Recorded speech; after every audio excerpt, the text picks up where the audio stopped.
मित्रों, कुछ प्रयोग इतने दुर्लभ होते हैं कि पीढ़ियों तक छुपाए जाते हैं। जहां बात सम्मोहन की हो, वहां श्री कृष्ण का नाम अपने आप मन में उतर आता है। वो कृष्ण जिनकी मुस्कान में ब्रज की गोकुलनियां अपना दिल हार बैठीं, जिनकी बांसुरी की धुन सुनकर यमुना भी ठहर जाती और जिनकी आंखों के सम्मोहन में सारा संसार डूब जाता। धीरे धीरे कृष्ण का चित्र, रासलीला, गोपियों का भावमग्न नृत्य, प्रकृति ही सबसे बड़ा सम्मोहन है। बादलों की गर्जना, फूलों की महक, मंद पवन की छुअन, ये सब मिलकर एक अदृश्य ऊर्जा पैदा करते हैं। साधक जब इस ऊर्जा को अपना लेता है तो वह केवल लोगों को ही नहीं, बल्कि अप्सराओं, यक्षिणियों और अदृश्य लोक की शक्तियों को भी अपनी ओर खींच सकता है। श्री कृष्ण ने अर्जुन से कहा था, मैं नदियों में गंगा हूँ, वृक्षों में पीपल हूँ। यानी प्रकृति को अपनाना ही संपूर्ण योग है। और यही सम्मोहन का रहस्य है। आज मैं आपको एक ऐसा गुप्त साधना प्रयोग दे रहा हूं, जिसे कृष्ण सम्मोहन बाण साधना कहा जाता है। यह एक परखी हुई, सिद्ध साधना है,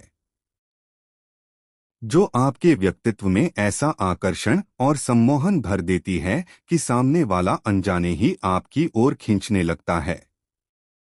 पर याद रहे, इसका प्रयोग केवल भलाई और सत्कार्य में ही करना है।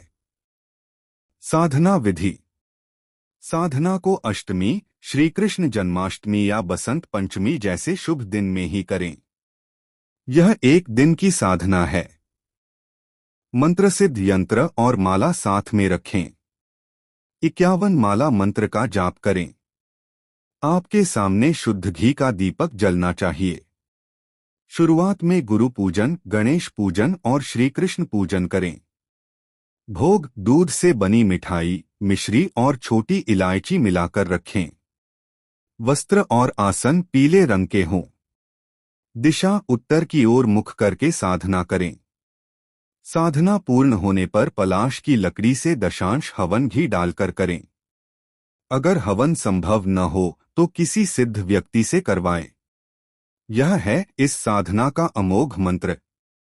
मंत्र: कली कृष्णाय सम्मोहन बाण साध्य हूँ फट। ओम क्लीम कृष्णाय सम्मोहन बाण साध्या हम फट। हवन में फट की जगह स्वाहा उच्चारित करें।